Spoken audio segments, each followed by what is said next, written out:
Shalom, saudara-saudara, Bapak Ibu yang diberkati Tuhan.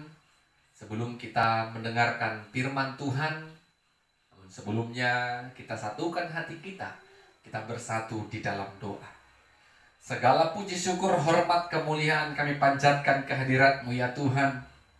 Kami tetap merasakan kasih dan kemurahan Tuhan dalam kehidupan kami.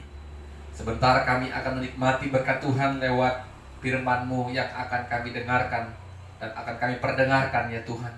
Berkati hati dan pikiran kami dengan kuat kuasa Roh-Mu ya Tuhan, sehingga hati dan pikiran kami tertuju kepada Tuhan. Dalam nama Yesus kami berdoa dan bersyukur kepada Tuhan. Amin. Bapak Ibu saudara-saudara yang diberkati Tuhan, firman Tuhan bagi kita pada saat ini dari Lukas pasal 16 ayat pertama sampai ayatnya yang ke-13. Lukas pasal 16 ayat pertama sampai ayat yang ke-13. Kami akan membacakan firman Tuhan bagi kita. Demikianlah firman-Nya. Dan Yesus berkata kepada murid-muridnya, ada seorang kaya yang mempunyai seorang bendahara. Kepadanya disampaikan tuduhan bahwa bendahara itu menghamburkan miliknya. Lalu ia memanggil bendahara itu dan berkata kepadanya, apakah yang kudengar tentang engkau? Berilah pertanggungjawab atas urusanmu, sebab engkau tidak boleh lagi bekerja sebagai bendahara. Kata bendahara itu dalam hatinya, apakah yang harus aku perbuat? Tuanku memecat aku dari jabatanku sebagai bendahara. Mencangkul aku tidak dapat, mengemis aku malu. Aku tahu apa yang akan kuperbuat, supaya apabila aku dipecat dari jabatanku sebagai bendahara, ada orang yang akan menampung aku di rumah mereka. Lalu ia memanggil seorang demi seorang yang berhutang kepada tuannya. Katanya kepada yang pertama, berapakah hutangmu kepada tuanku? Jawab orang itu, 100 tempayan minyak. Lalu katanya kepada orang itu, inilah surat hutangmu. Duduklah dan buat surat hutang lain sekarang juga, 50 tempayan. Kemudian ia berkata kepada yang kedua, dan berapakah hutangmu? Jawab orang itu, 100 pikul gandum. Katanya kepada orang itu, inilah surat hutangmu. Buatlah surat hutang lain, 80 pikul. Lalu tuan itu memuji bendahara yang tidak jujur itu, karena ia telah bertindak dengan cerdik. Sebab anak-anak dunia ini lebih cerdik terhadap sesamanya daripada anak-anak terang. Dan aku berkata kepadamu, ikatlah persahabatan dengan Mamon, dengan mempergunakan Mamon yang tidak jujur, supaya jika Mamon itu tidak dapat menolong lagi, kamu diterima di dalam kemah abadi. Barang siapa setia dalam perkara-perkara kecil, ia setia juga dalam perkara-perkara besar. Dan barang siapa tidak benar dalam perkara-perkara kecil, ia tidak benar juga dalam perkara-perkara besar. Jadi jikalau kamu tidak setia dalam hal Mamon yang tidak jujur, siapakah yang akan mempercayakan kepadamu harta yang sesungguhnya? Dan jikalau kamu tidak setia dalam harta orang lain, siapakah yang akan menyerahkan hartamu sendiri kepadamu? Seorang hamba tidak dapat mengabdi kepada dua tuan, karena jika demikian ia akan membenci yang seorang dan mengasihi yang lain, atau ia akan setia kepada seorang dan tidak mengindahkan yang lain. Kamu tidak dapat mengabdi kepada Allah dan kepada Mamon. Amin. Bapak Ibu saudara-saudara yang diberkati Tuhan, tema firman Tuhan bagi kita pada saat ini, kita akan mempertanggungjawabkan hidup kepada Tuhan. Kita akan mempertanggungjawabkan hidup kepada Tuhan. Ketika seseorang pemimpin yang dipercayakan oleh masyarakat atau orang-orang yang dipimpin, maka pemimpin yang baik, pemimpin yang takut Tuhan akan semaksimal mungkin mempertanggungjawabkan seluruh pekerjaan yang telah dipercayakan kepada pemimpin tadi. Karena ketika kita tidak mempertanggungjawabkan kepada orang yang memilih kita, adanya kurang rasa percaya. Sehingga ketika kita mungkin kelak mengharapkan dukungan mereka, mereka tidak lagi memberikan dukungan kepada kita, karena kita tidak berhasil mempertanggungjawabkan kinerja dan pekerjaan yang seharusnya kita kerjakan untuk mereka. Bapak Ibu Saudara-saudara, pertanggungjawaban itu penting. Kita bertanggung jawab kepada manusia, kita mempertanggungjawabkan juga terlebih kepada Tuhan. Bapak Ibu Saudara-saudara, mulai kita lahir sampai kita dewasa, bahkan sampai kita dipanggil oleh Tuhan, semuanya itu ketika kita masuk dalam masa penghakiman, kita akan mempertanggungjawabkan segala hal yang kita lakukan.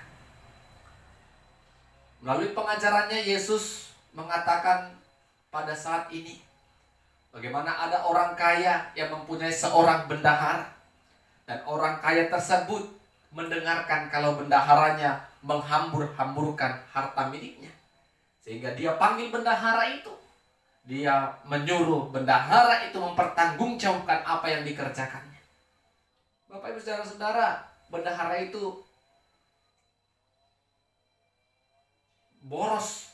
Bendahara itu menghabiskan uang ataupun yang dipegangnya milik tuannya, sehingga dia menjadi bendahara yang tidak setia kepada pekerjaan yang ditugaskan kepadanya.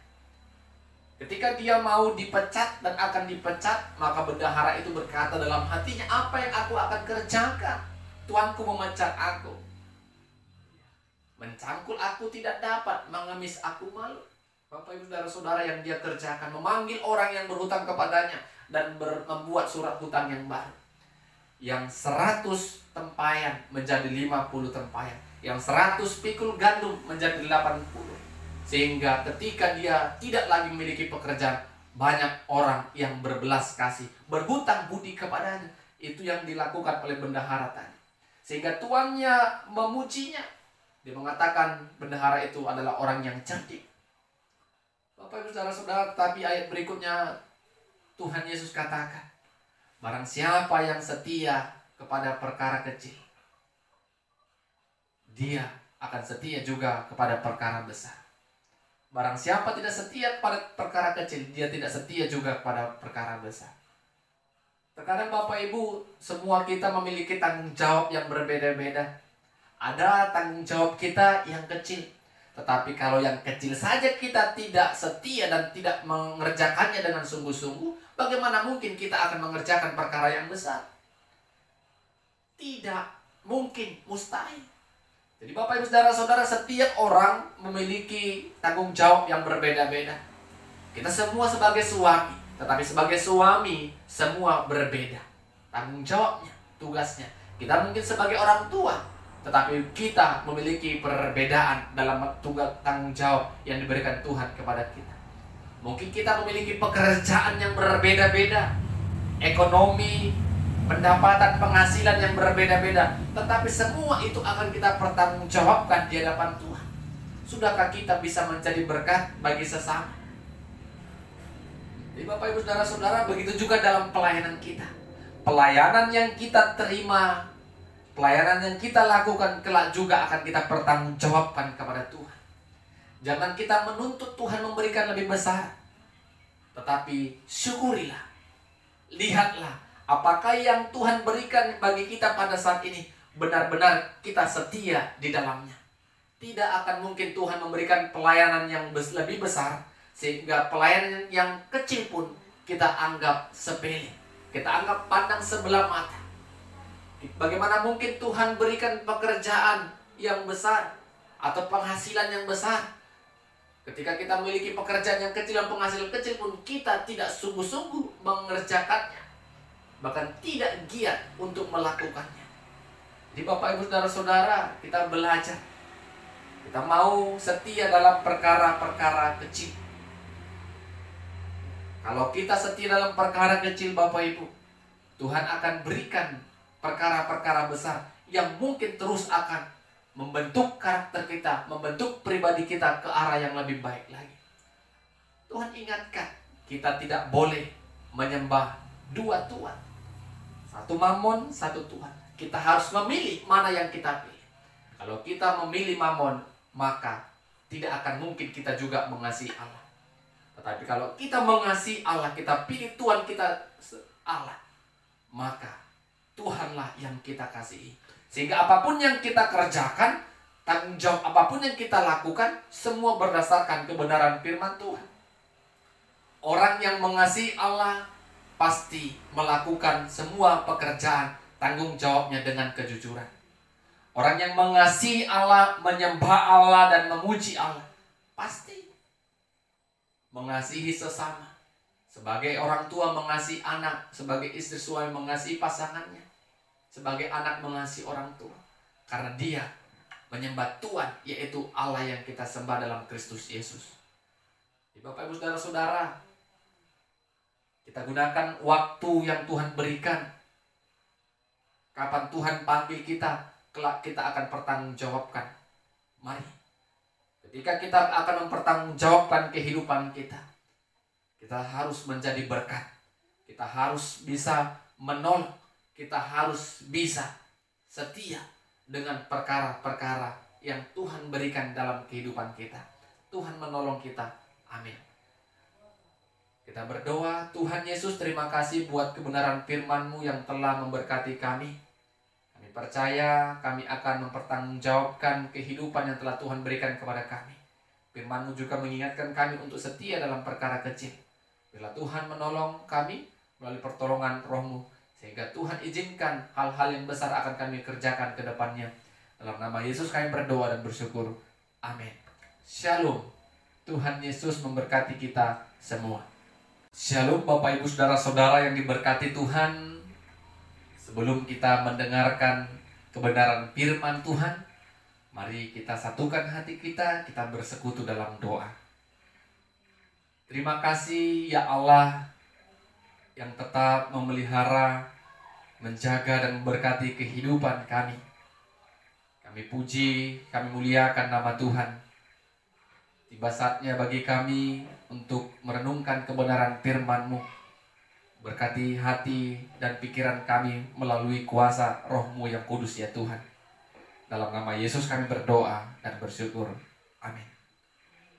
Saudara-saudara, Bapak Ibu yang diberkati Tuhan, firman Tuhan bagi kita menyapa kita pada saat ini dari Lukas pasal 16 ayat 19 sampai 31. Lukas pasal 16 ayat 19 sampai 31, kami akan membacakan firman Tuhan bagi kita. Demikianlah firman-Nya.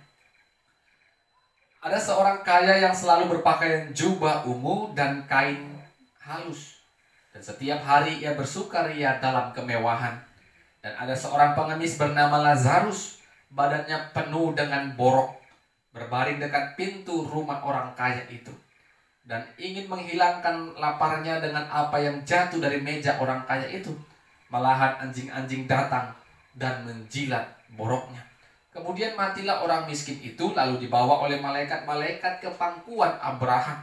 Orang kaya itu juga mati, lalu dikubur, dan sementara ia menderita sengsara di alam maut, ia memandang ke atas, dan dari jauh dilihatnya Abraham dan Lazarus duduk di pangkuannya. Lalu ia berseru katanya, "Bapak Abraham, kasihanilah aku. Suruhlah Lazarus supaya ia mencelupkan ujung jarinya ke dalam air dan menyejukkan lidahku, sebab aku sangat kesakitan dalam nyala api ini." Tetapi Abraham berkata, "Anak, ingatlah bahwa engkau telah menerima segala yang baik sewaktu hidupmu, sedangkan Lazarus segala yang buruk. Sekarang ia mendapat hiburan dan engkau sangat menderita. Selain daripada itu, di antara kami dan engkau terbentang jurang yang tak terseberangi, supaya mereka yang mau pergi dari sini kepadamu, ataupun mereka yang mau datang dari situ kepada kami, tidak dapat menyeberang." Kata orang itu, "Kalau demikian, aku minta kepadamu Bapa, supaya engkau menyuruh dia ke rumah ayahku, sebab masih ada 5 orang saudaraku, supaya ia memperingati mereka dengan sungguh-sungguh, agar mereka jangan masuk kelak ke dalam tempat penderitaan ini." Tapi kata Abraham, "Ada pada mereka kesaksian Musa dan para nabi. Baiklah mereka mendengarkan kesaksian itu." Jawab orang itu, "Tidak, Bapak Abraham, tetapi jika ada seorang yang datang dari antara orang mati kepada mereka, mereka akan bertobat." Kata Abraham kepadanya, jika mereka tidak mendengarkan kesaksian Musa dan para nabi, mereka tidak juga akan mau diyakinkan, sekalipun oleh seorang yang bangkit dari antara orang mati. Amin. Bapak Ibu saudara-saudara yang diberkati Tuhan, tema firman Tuhan bagi kita, menggunakan waktu untuk melakukan kehendak Tuhan. Menggunakan waktu untuk melakukan kehendak Tuhan. Banyak orang Bapak Ibu saudara-saudara menjalani kehidupan sehari-hari seperti semuanya biasa saja. Seperti tidak ada tugas dan tanggung jawab sebagai orang Kristen, sebagai orang percaya, apa yang harus dia kerjakan. Dia jalani hari-harinya seperti biasa, sehingga dia menjadi orang yang biasa, tidak mau menjadi orang yang spesial di mata Tuhan, dengan melakukan segala perkara pekerjaan yang dikehendaki Tuhan. Bapak Ibu saudara-saudara, sehingga ketika kita menolong atau mengasihi orang lain, kita katakan masih ada waktu lain untuk menolong mereka. Masih ada waktu kita mengasihi mereka. Masih ada waktu kita memaafkan mereka. Tetapi kita tidak tahu kapan Tuhan panggil kita. Sehingga tema firman Tuhan, gunakan waktu untuk melakukan kehendak Tuhan. Melalui firman Tuhan bagi kita pada saat ini, Yesus mengatakan, ada sebuah perumpamaan orang kaya yang memakai pakaian ungu. Biasanya pakaian ungu ini dipakai orang-orang hebat, orang kaya, bangsawan, atau raja sekalipun, dan hidup dalam kemewahannya. Tetapi di sekitarnya ada orang miskin yang bernama Lazarus. Dia hidup menderita secara kedagingan. Dia mengalami kelaparan dan sakit penyakit borok menimpa tubuhnya. Dia hanya mengharapkan makanan yang jatuh dari meja orang kaya tadi. Dan anjing-anjing pun menjilati tubuhnya yang terkena sakit borok tadi. Kita bisa bayangkan Bapak Ibu bagaimana hinanya yang bernama Lazarus tadi. Tapi orang kaya tadi tidak sedikit pun memberikan perhatian dan memandang, memberikan pertolongan dan belas kasih kepada Lazarus, si orang miskin tadi. Singkat cerita Bapak Ibu, orang miskin tadi mati. Dan malaikat-malaikat Tuhan mengangkatnya dan duduk di pangkuan Abraham. Dan orang kaya juga mati. Tetapi orang kaya harus mengalami penderitaan di alam maut. Mengalami kesakitan dan penderitaan. Berbeda dengan Lazarus. Bapak Ibu, saudara-saudara yang diberkati Tuhan, Yesus katakan orang kaya yang menderita tadi di alam maut berkata kepada Abraham, Bapak Abraham, perintahkanlah, suruhlah Lazarus untuk menjulurkan air ke lidahku, karena aku sangat menderita di alam maut ini. Apa kata Bapak Abraham, Bapak Ibu? Anak, tidak akan mungkin kami yang berada di tempat ini memberikan air kepadamu, karena di antara kita ada jurang pemisah. Dan Abraham juga katakan selama hidupnya Lazarus sudah mengalami penderitaan, dan sekarang dia menikmati kesenangan di dalam kehidupan akhirnya. Berbeda dengan engkau. Engkau menikmati kesenangan di dunia, dan di akhir hidupmu engkau harus menderita di alam maut. Bapak Ibu saudara-saudara, dia sangat menderita, dan dia tidak mau penderitaannya ini dialami oleh saudara-saudaranya, sehingga dia katakan kembali kepada Bapak Abraham. Dia berpengharapan dan memohon dengan sangat, Bapak Abraham, kalau begitu suruhlah Lazarus mengingatkan kelima saudaraku, sehingga mereka tidak lagi bersama dengan aku di tempat ini, sehingga mereka mengalami perubahan dan mereka melakukan kebaikan dan kehendak Tuhan. Abraham katakan, pada mereka ada kesaksian Musa. Orang kaya tadi menjawab juga, kalau ada orang yang telah mati dan bangkit mengingatkan mereka, mereka akan berubah. Abraham juga berkata, tidak akan mungkin juga kalau mereka tidak mengimani kesaksian Musa itu, mereka juga tidak akan mengimani atau percaya apa yang dikatakan kepada orang yang telah mati dan bangkit mengingatkan mereka. Bapak Ibu Saudara-saudara yang diberkati Tuhan, sebagai orang Kristen kita percaya kelak ketika kita mati, kita percaya ada surga dan ada neraka. Bagi kita yang melakukan kehendak Allah, kita hidup di kerajaan surga. Bagi kita yang tidak percaya kepada Kristus dan tidak melakukan kehendak Allah, kita hidup di dalam alam maut. Alam maut yang mengalami penderitaan, kesusahan, dan sangat-sangat menderita. Tapi melalui firman Tuhan ini kita diingatkan, selagi kita hidup, jangan pernah menyia-nyiakan kehidupan yang Tuhan berikan. Kekayaan kita tidak menjamin kita bersama dengan Tuhan di kerajaan surga.